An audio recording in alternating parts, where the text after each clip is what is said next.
Hello to everyone at the World Ethical Data Forum. I'm very happy to speak today here and then also afterwards take questions. My subject is the law of mass surveillance. Why is that an important subject to the ethical use of data and data technology? Because, of course, mass surveillance is about people and about personal data. So we need to realize that sentences like data and personal data in particular are the oil of the future or the currency of the future are sentences which express aspirations. They express aspirations of those who want to make money with personal data because they would wish that personal data can be traded like oil, like a commodity in which every item is the same and therefore a product like oil or a currency becomes a commodity. But that is not the case with personal data. Personal data encapsulates the very individual life of every one of us, and therefore it can neither be treated like a commodity nor can it become the currency of the future.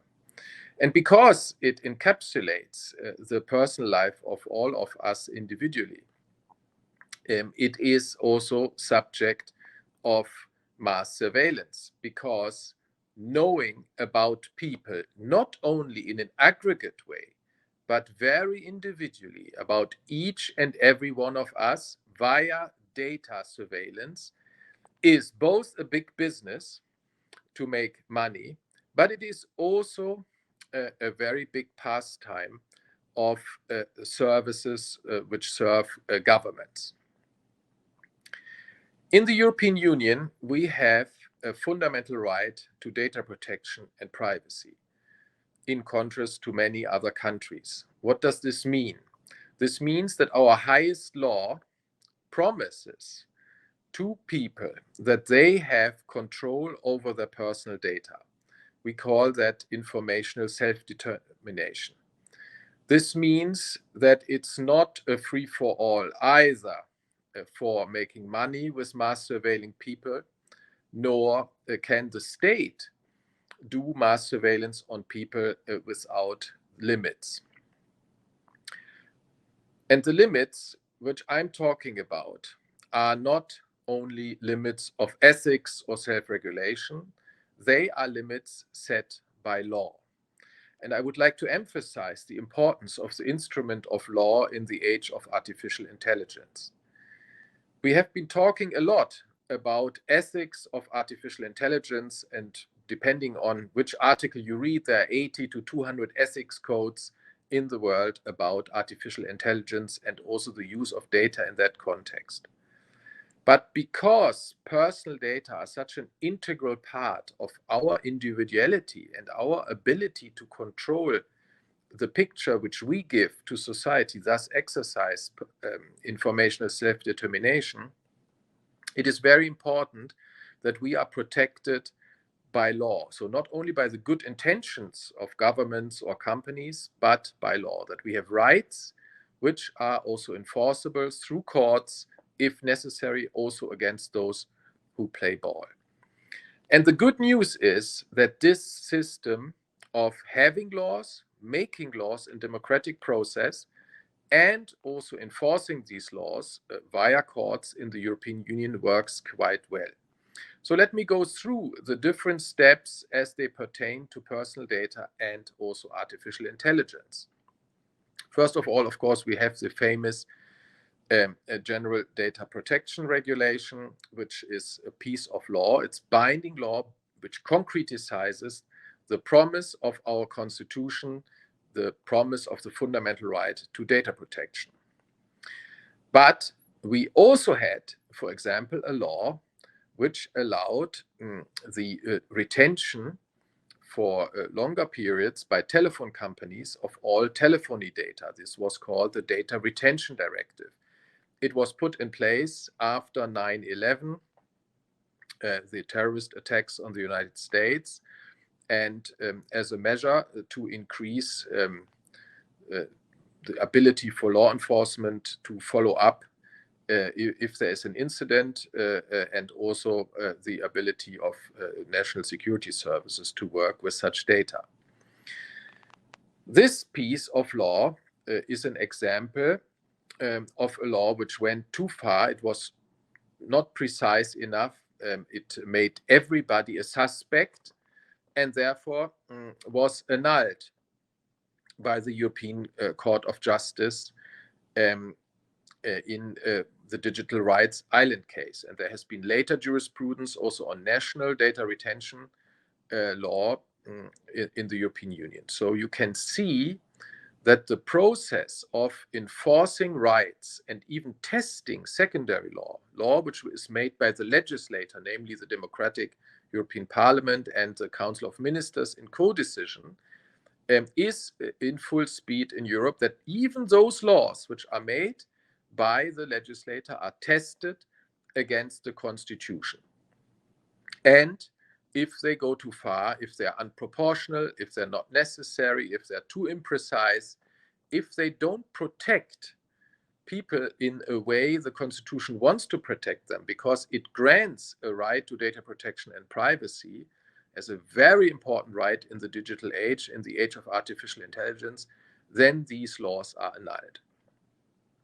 And the good news in this process of having courts check on secondary law is that this process can be put into action even by young people in the European Union, even by students. For example, some of the famous cases pertaining to mass surveillance issues came from Max Schrems in Vienna, a student activist in the area of data protection, and he managed to go right up to the European Court of Justice and win important cases about mass surveillance, clarifying further the protective nature of our law and of our jurisprudence in this area. And I think it's probably fair to say that with this mix of constitutional level law provisions in the Charter of Fundamental Rights of the European Union and the Treaty of the European Union on the functioning of the European Union, GDPR, and the jurisprudence on mass surveillance, both by the European Court of Justice and by the European Court of Human Rights, it's probably fair to say that the judicial shaping of the digital space through this package of laws and jurisprudence is unique in the world. The promise of our Constitution is strong, and it is being realized through jurisprudence. Now, why is this issue even becoming more important in the age of artificial intelligence? There are a number of reasons for this.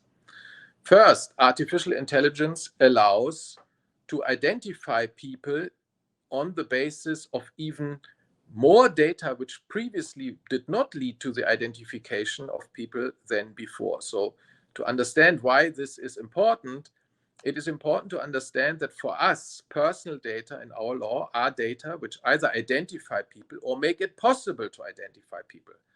And technical progress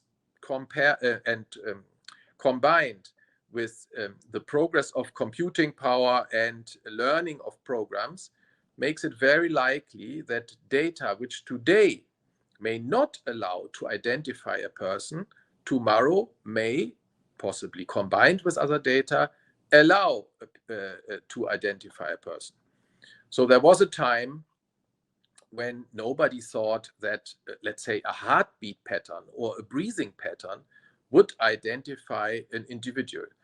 Science has shown that that is the case, and that this can be used, actually, that breathing patterns, for example, or heartbeat patterns can be used to identify people. And so we have to be conscious of the fact that through the use of artificial intelligence, data which looks very innocent and on the face of it may not give us the intuitive idea, oh, this could be something which identifies a person, actually can be used to identify a person. So through artificial intelligence, to make this short, the scope of data which falls under the protection of the right to the protection of personal data and of GDPR on the one hand, but also on the other hand, under the protection of the jurisprudence limiting mass surveillance, becomes bigger. There will be more data which the state organizations and governments on the one hand, but also private parties have to consider personal data when they use artificial intelligence to trace people, to identify them, to follow them cross-device and cross from the digital into the analog and vice versa. So that is the first point.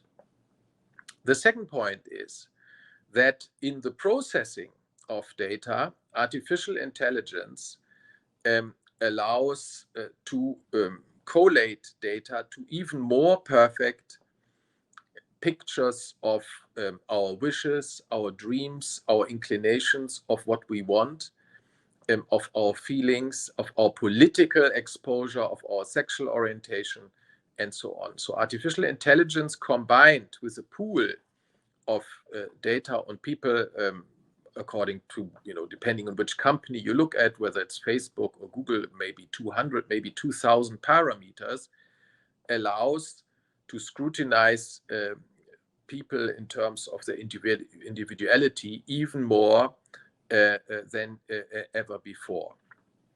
And this creates enormous power over people, not only to understand them, but also to nudge them and to influence their behavior.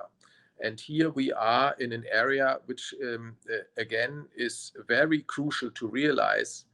The power concentration and the ability to control and nudge people individually, but also collectively, is something we have to have a check on in this age of artificial intelligence. We must be sure that this technological power, combined with the data collections which exist on individual people, are not used to undermine the good functioning of democracy and are not used to undermine fundamental rights, including also undermining individual will and individual free and informed decision-making by, let's say, covert nudging of people, for example, in election periods, to vote for one or the other, or not to go to vote.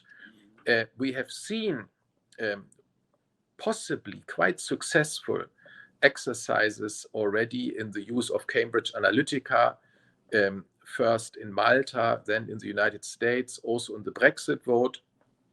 And all these examples are quite worrying because they seem to indicate that the combination of mass collection of personal data, for example, through scrapping of Facebook content, LinkedIn content, whatever you can find on people on the internet, on the one hand, with, on the other hand, the computing power of artificial intelligence makes it possible to even influence in a very decisive way democratic process.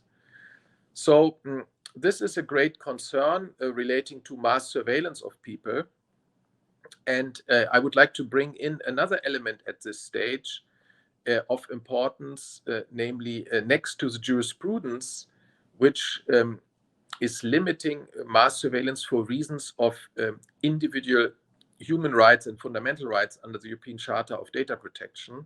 We are working on a new law to make more transparent and limit the use of such manipulative technologies in times of elections. So we are working on legislation on election advertisement on the internet as another piece of putting a discipline in place, which ensures that also in times of artificial intelligence and in times where technologically speaking, it is possible to do total mass surveillance on all of the population, that also in those times we can make sure that this activity is limited to such an extent that we can still say we live in a vibrant and free and well-functioning democracy. We live with fundamental rights being a reality, and we live in times of the rule of law. Thank you very much.